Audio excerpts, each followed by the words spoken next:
going right now. So I was like, yeah, this is the one to do. This is the one to showcase it. And I got to thinking more about it, about their channel, how unique the property is, the storm shelter, the content that they use, how much. And really, I was like, hey, I want to buy this property for my family and stuff if they were to ever sell it, which I didn't think you would. And I was like, you know what? Let's just see what they're up to. And I didn't mention it. I didn't mention the land. Or I didn't get to that part. You're like, what are you doing? And he's like, I was like, I'm in real estate and catching up with you. And so we got to talking, and so I found out that it was listed. I was like, ooh, okay. So ethically, you know, I had no idea. Ethically, you can't speak to somebody who's listed. That being said, I didn't know. I hadn't spoke with my essentially non-blood grandfather, stepfather Charles Barnes, and Diane, who's now my step grandmother, I guess. But I considered Charles coming up as my grandfather. I didn't know any different. Always have. And after my grandmother passed, I think in 2004, you know, I just ended up moving away. I'd already moved away, was living away, playing in a band and stuff with whatever, you know, my great aunt and uncle, which Charles and Grandma were the reason that actually, hell, I might cry on camera. I might cry on camera because that it comes to me, and I've told many people this story, is when I got out of the boys' home.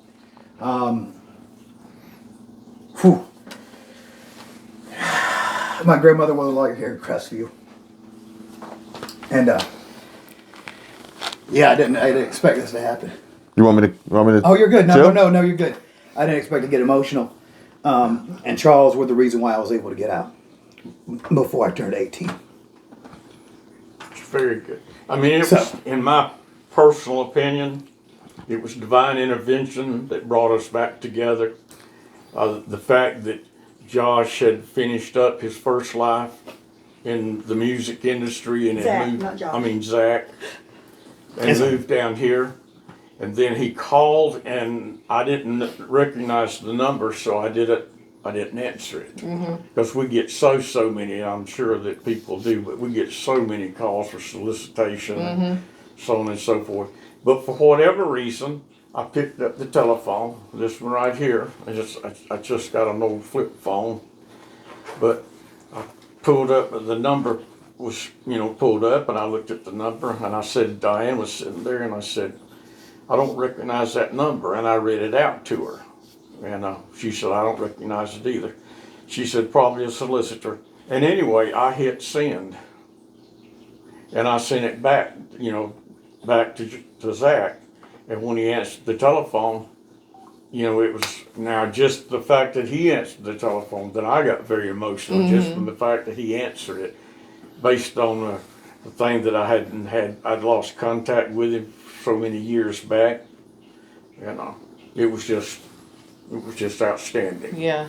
That's awesome. Yeah. So, yeah, it meant the world to me. And then I came up here to visit, and it happened to be listed. And it expired. And Charles called me. We kind of ceased contact just because ethically you can't speak to people when they're listed and stuff. But it was just happenstance that I reached out after so many years, and so it expired. I think it was a couple weeks later. And Charles calls me, and we speak, and I come up here to look at the property and potentially list it, and it's just been an honor. It's been a whirlwind.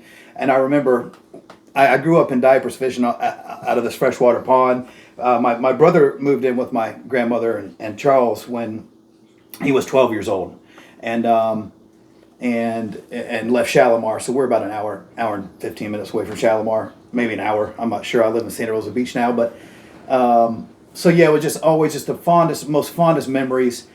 Fishing in diapers in this pond. My brother mounted a 10+ pound bass out of here when he was probably 13 or 14, and just the best memories. And there's a big hill down here. And I remember when I was coming up, I was wearing my dress shoes and some, pants and stuff. And today we're dressed down because we might do some walking or what have you. And I was down there and ended up looking over to where the dam is in between ponds, where it's grown up now a little bit. Pretty good. And I looked over to the right, and all of a sudden it took me back. I'm 39, about to be 40 end of the month. It took me back to being 4 or 5 years old and looking over at my brother, and who's 2 years older than me. And I don't see him much anymore. He's in a rehab. Good man. I love him. But he was running up the hill, and he's had some trouble. He's had a lot of trouble, and Charles knows all about that. We talked and caught up on that because Charles was a big part of his life, positive influence in his life. But I was running up the hill, and it took me back to being 4 or 5 years old, and I sprinted in my dress shoes all the way up the hill like I was a little kid, and jumped back up on the 2 big step brick back porch, and it was a feeling like I'd never had, to be honest with you, as taking me nostalgically back to being a child. Yeah. Whew. And we had a great time, and here we are, and I meet Kevin and Michelle, and I think that's a similar. It's just that divine intervention. It's like where you end up and how you meet the people is just like random. Mm-hmm. But I think it's for a good reason. Yeah, because Charles and I were discussing about a new realtor and discussing the possibilities of different people. And Charles said, "No, we're going with Zach. I feel a divine intervention had happened." And he said, "I want Zach."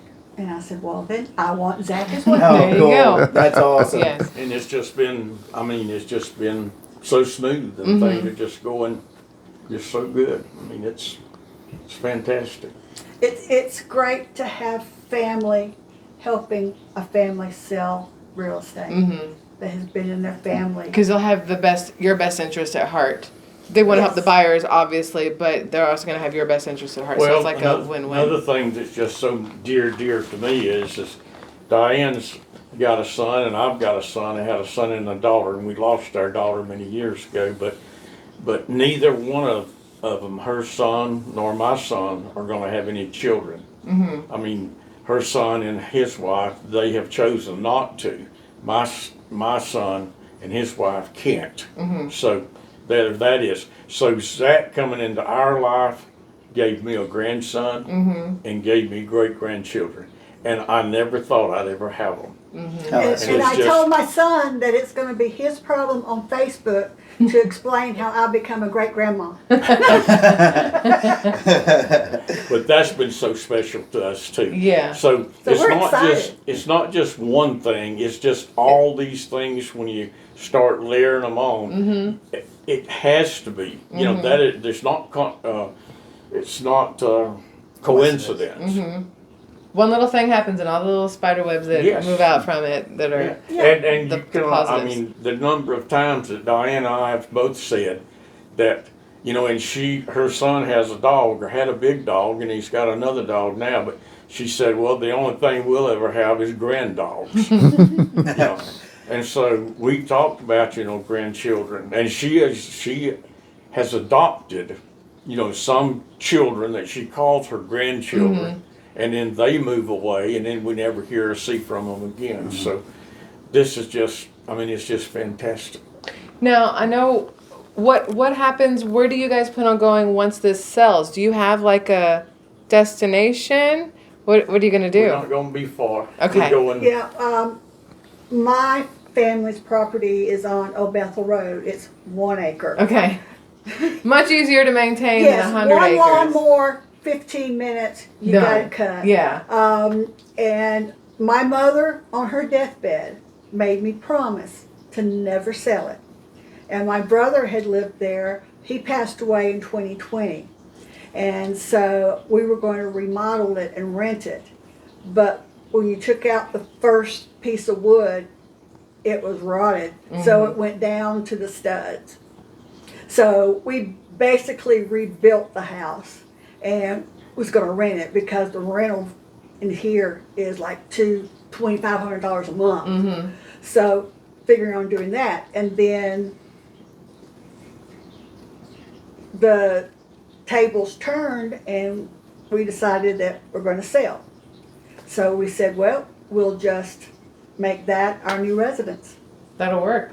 That'll work. I mean, it's yours. You know exactly what's in it because you did it yourselves, so you don't have to wonder what you're moving into. So that's always a plus. and the reason for selling, I didn't think that I would ever sell. I mean, that I hadn't. It was the furthest thing People from my almost mind. fainted when they heard him say, I'm selling. But my son Craig and her son Greg, and it's hard to, sometimes, but my son Craig, I talked to him, because I'll be 79 in June. And I told him, I said, son, I'm going to deed this to you, leaving Diane a life estate in it, so that once, whatever she decides, she could turn around and leave the day I pass away, or either she could stay until her death. But I said I put no strings on it whatsoever. And he said just plain out, he said, Dad, he said, I don't want it. He said, now, it was fine when I was growing up, and it was a wonderful place to be. And he said, but I'm living in Colorado Springs, Colorado now. And he said, my wife is from here, her family's from here. He said, our home is here. And he said, I don't foresee ever leaving here. And he said, the other thing, he said, I'd love to come and be there if the property would make me a living. But he said, it won't make me a living. Yeah. And he said, so, if I was you, this is him talking to me, he said, if I was you, I would sell it and enjoy whatever you can enjoy of it. Yeah. Before you pass. And so he said, too, that would take a lot of pressure off of me, him, and Diane, because, he said, eventually I would sell it. And he said, I'd have to come down here and go through all that. So that was the reasoning for the decision to sell. Because her son didn't want it either.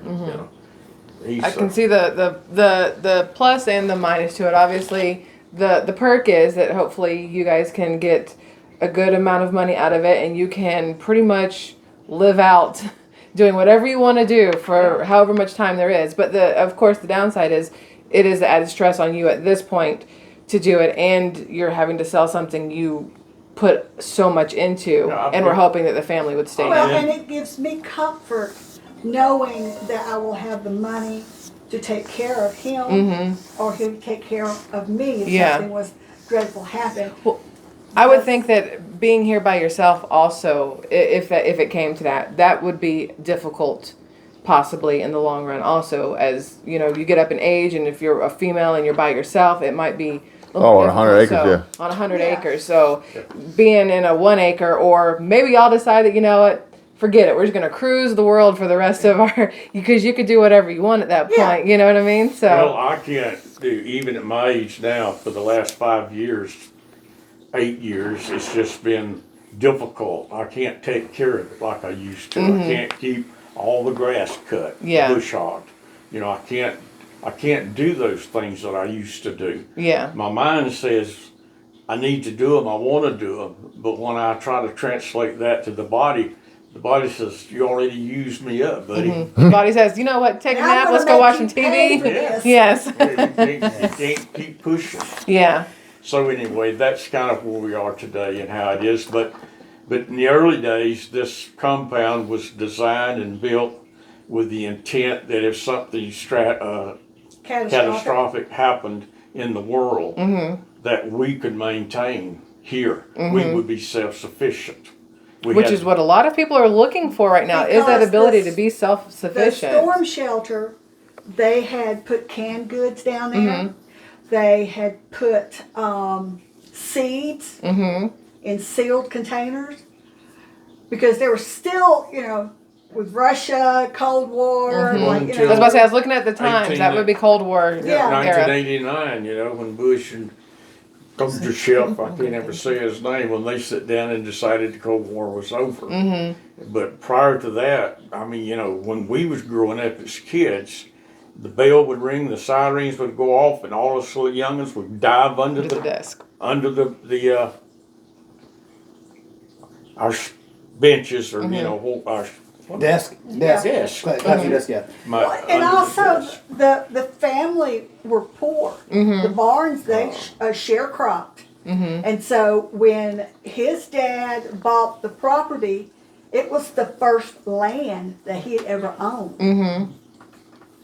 And it's amazing how much this property has grown and how much that it has produced in its lifetime. What's funny is you say sharecropped, meaning everybody has their own crops and you share it in order to survive, they lived correct? on the property that belonged to somebody else, and the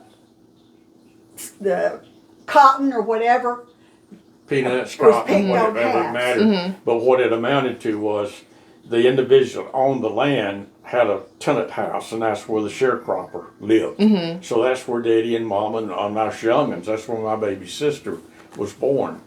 And so we were there. We was just kids at the time, and but whatever they made, the guy that owned the land had to provide the mule and wagon or whatever it was, the plowing of it, and then my daddy, he would work the land. The other guy didn't work the land; he was just there. And then when they sold the product, then they shared the profit. He took out his seed and fertilizer and all that, and rent for the property, and then if they had $300 left, then each one of them took $150. Nice. So That's nice. that was their. What's funny is that's like back then people looked at that as a good thing or a bad thing. I would think a good thing. It sounds like a good thing. It was a job. Yeah, it was a job, and you had a place to live, and you had roof over your head, and in theory, guaranteed food and money coming in as long as the crops are coming in.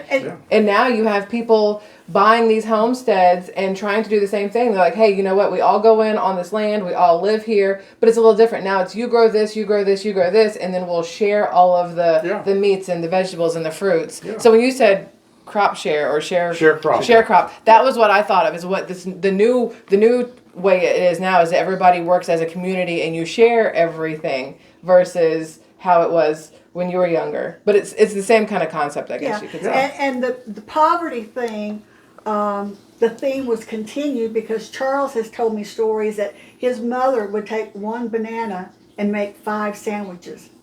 Yeah, there was 6 of us kids. And she could take a banana and make a sandwich for every one of us. One banana.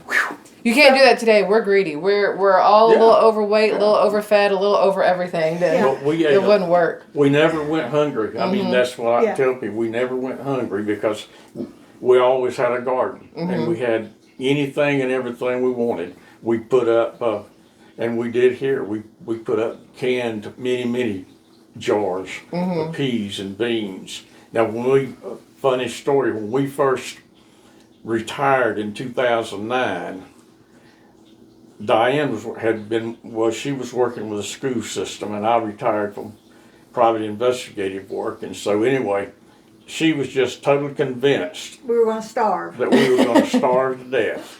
And so I took a little place up here, not more than 3/4 of an acre, and I plowed it, cultivated it, got it ready to plant. We planted peas, butter beans, and watermelon. We plant watermelons there. We did have them, but not in this place. We had tomatoes, and that year we picked so much produce off of that little place. Fell off. I lost both thumbs shelling butter beans. I mean, I'd pulled the nails so many times that they turned black and fell off. Eventually. Technically, it's a good problem to have. I mean, that you had the abundance. At daybreak, we would get up. We would pick as long as we could until the sun and the heat just got to us. So we had a big sheet on the floor in here. We would come in and just spread all those out because they can't go through a heat or they're ruined. And so we would sit and then we'd start shelling. We'd finish shelling about 10 o'clock. 10, 11, something Then like we that. start the canning process. So we would get to bed about 1 o'clock and then get back up at 5 o'clock and do it all over again. Now, how old were y'all working like this, doing this to feed yourself? Well, if you're almost 80, 2009. 13 years We ago, 50. But we won't go in there. But that's what I'm saying. The amount of work ethic that is between the two of you, and also what I wanted to touch on real quick is I remember Charles would be sitting about right here, and I didn't realize that he was working 2 full-time jobs, and I wanted him to kind of just touch on those a little bit. But I remember coming in here, so the grandfather that was married to my mom's mom, who married Charles, who passed away in 2004. I'm pretty sure I'm saying respectful. Would actually, now he battled with mental illness, so he ended up we'd come home, and he passed away when I was 8, my mom's dad. And DB would come home and would be in our house, my dad's house that he built, and would be sitting at the kitchen table without permission from my father with a load of groceries for us because we were kind of broke. I mean, we were kind of really broke. So when we would come up here, this is what I'm getting to, is before, they retired and Charles and Diane were together. I remember coming up here and Charles would make some tomato gravy. They would make breakfast. It would just be a smorgasbord of food. So I knew when we come up here, number one, we get to go fish and play out in the yard. And as we got older, maybe ride this motorbike. And a Honda 50 it was that they got from my brother when he lived up here, and we'd be eating real good. Thanksgiving, there was a table in here, it'd be full, all family around. So when that stopped, essentially it kind of stopped for me having Thanksgiving meals, other than doing it with my dad's side. And grandmother, she passed recently, my sweet grandma Kathy and granddad Don. He lived at 93, and she passed away at 89 recently. And but that being said, it was just amazing, and so they've made good on it. They've always done well, and it shows the character that they both have and what kind of people they are. And this was all when I was gone, and not growing their own food and from a decorated career that Charles had. And if you would tell myself and the two jobs you were working when I was younger, or what you did is well, whenever in 1963. I moved up here, and at the same time, I moved up here in 1962. And then in 1963, I got a job with a Eglin contractor. At that time, it was called Vitro. And I put in 40 hours a week with them.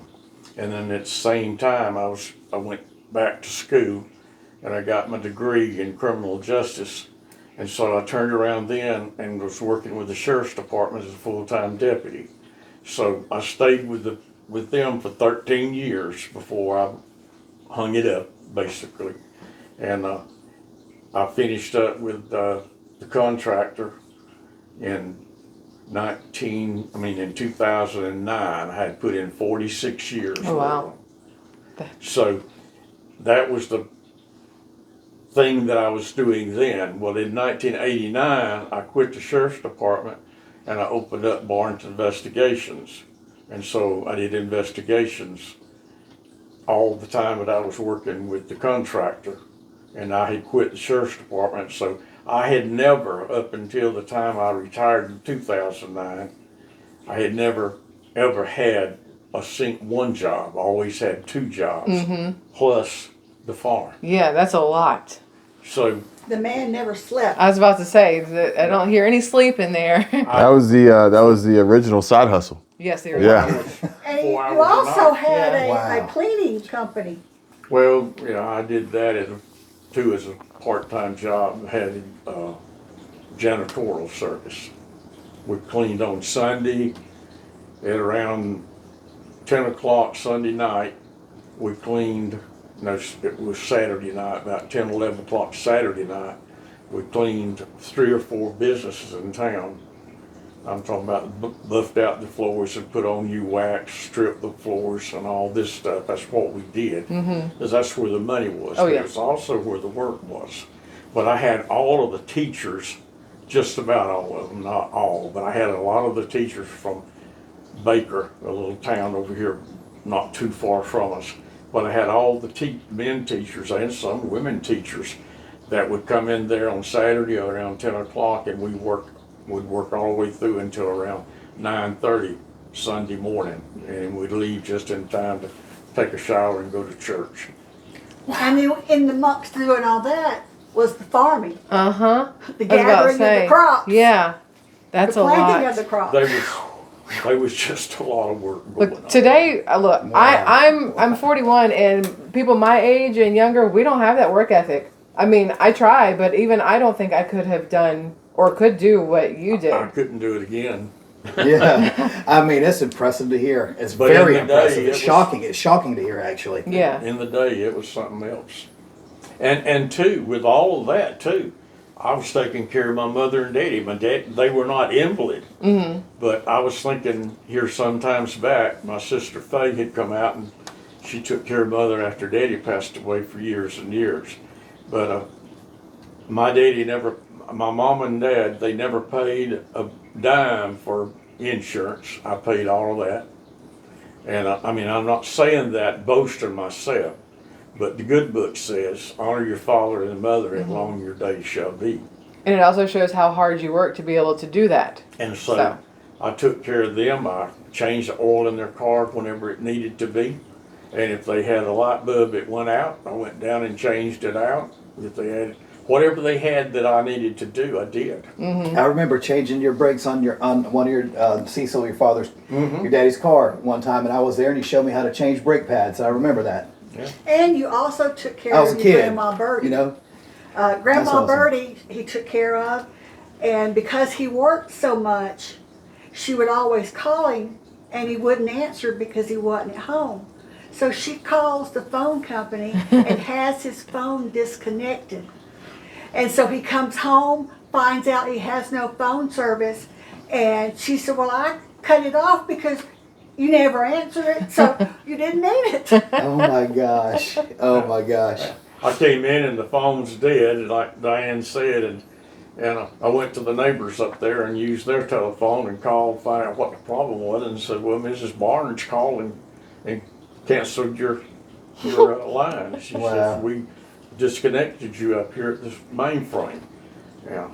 So I came back, and I asked the wife at the time, I said, did you, Yeah. So I went up to Grandma's and I said, Grandma, did you have my phone disconnected? Yes, I did. And she was a very little short thing, but Feisty. Feisty. She said, yes, I did. And I said, well, why in the world did you do that? And she said, well, you never answered it when I needed you. And she said, there just was no use in you having it. And that's just the way they That's were. just the way it was. That's So the Barnes family are full of characters. Yes. That's what it sounds like. When you guys were talking about the going out and getting the butter beans and everything else, when I was younger, my Nana, she lives in South Carolina, I would spend the summers with her, and she had a little baby garden right behind the window from the kitchen. So I could stand at the sink and wash my hands and see the little garden that she had. And every time we had anything with tomatoes, with okra, with green beans, if I had peaches, if I had oranges, they were all from her garden. And you don't realize how good those things Oh, taste that's what I until was you gonna don't have them say. anymore. Yeah. I've never had Yes. okra that tasted like her okra, tomatoes that tasted like those tomatoes. Those were always the absolute best. Well, But the she would go soul- pick the green beans and bring them in and have me sit down on the floor, and we would watch The Price is Right, and then we'd watch her stories, and we would break the green beans while we did that. The soil here was so fertile. The beans and the peas, they kept making. You And wouldn't they stop. kept making. We filled up 3 freezers from that garden. Oh, wow. And then we let other people come and pick. And finally, we just had to pick the stuff and just take it to people and say, here, you want it? This is for you. Now, there's places in Atlanta where we moved from. There was this place that they had a lot of acreage, and they used it very well. They grew blueberries and blackberries and strawberries, and I guess those are different time frames of growth. And they had people, you could come and you could buy a little pint and you could go pick your own and then go. Yeah. And at Christmas, they sold Christmas trees that they grew in the back lot. So they constantly had something going And with that's this. what you had yeah, to do back yeah. then. We had cows and we sold off the yearlings. We had horses. I despised horses. My brother loved them. But every time I got on one, they'd throw me or something. But we had horses and we had hogs. We raised quail. We raised turkey. We raised guineas. We even raised pheasants one year. And we turned those things loose here by the hundreds. And we filled up freezers with them, and we sold a bunch of them. I mean, you could get $1 a piece for them back then. And that was good money. That was big money. I wonder what a pheasant would And go then for. We've got we had a United States Senator, Bob Sykes, and he would send his 2 guys out here, but whenever he was a big hunter. I mean, he's got a book that he put out, I forget what the name of it is, but anyway, he mentions all that sort of stuff in there, but he was a big hunter, and he would go back up to Washington and they'd have a big dinner, and he'd feed everybody with all these stuff that he had killed, deer and so on and so forth. But he was real big and having Eglin down here, And this whole area, he lived across over here on 90, but he came out, he'd come out here just about every time he came back from Washington, and he'd want 100 birds, and we'd sit down there and dress 100 quail. Wow. And he had he had his guys to bring out big ice chests. We'd throw them in it, they'd cover them up with ice, and they'd be gone. And then he'd take them back up there to Washington, and he'd swear to them people up there that he had killed them. That's the name of it. The Barnes Compound, feeding Washington since 19 whatever. Yeah. But I asked him, I said, how do you get away with that? Because when you shoot a quail or a bird or anything, All right. you generally have little bird shot that you can't get out sometimes. Yeah. And even when you're eating, like the breast on them, you pull out and there'll be just a little bit of feather inside of the breast, and that's where that little pellet went in there. And it took the hair with it, or the feathers with it. And he said, I just open up a shell and just sprinkle a few of these bird shots. I thought he was going to say maybe they didn't know that's how it went, but that's actually funnier. No, he said he just sprinkled some of this bird shot around. But he would also buy turkeys, and he was a good customer. He's about the only one that I had with the fowl. He wouldn't be right now, though, would he? No. After telling the secret, that's good. No. I love that. I had no idea. Yep, Mr. Bob Sykes. Wow. You got to be careful eating the quail. The bones are sharp. Oh yeah, the bones of the quail, they're sharp. Yeah. I don't think I've ever had quail or pheasant or... That's that little one that when nobody could find chickens last year, everybody's like, go eat quail instead. It's almost Those the are same. Cornish. Cornish hens, Yeah. never mind. Cornish Yeah. hens. Those. And, they're Yes, similar quail to are quail. very small. It Itty takes bitty. several Well, to these were fill the you up. Bob Whites. They were the bigger birds, but there's two versions. The Bob Whites are the bigger quail, and then they got one now they call a Pharaoh, which is a smaller quail, but they produce way more than the Bob Whites. The Bob White is the original old bird that was here, and we still see. We turned loose hundreds and hundreds of them.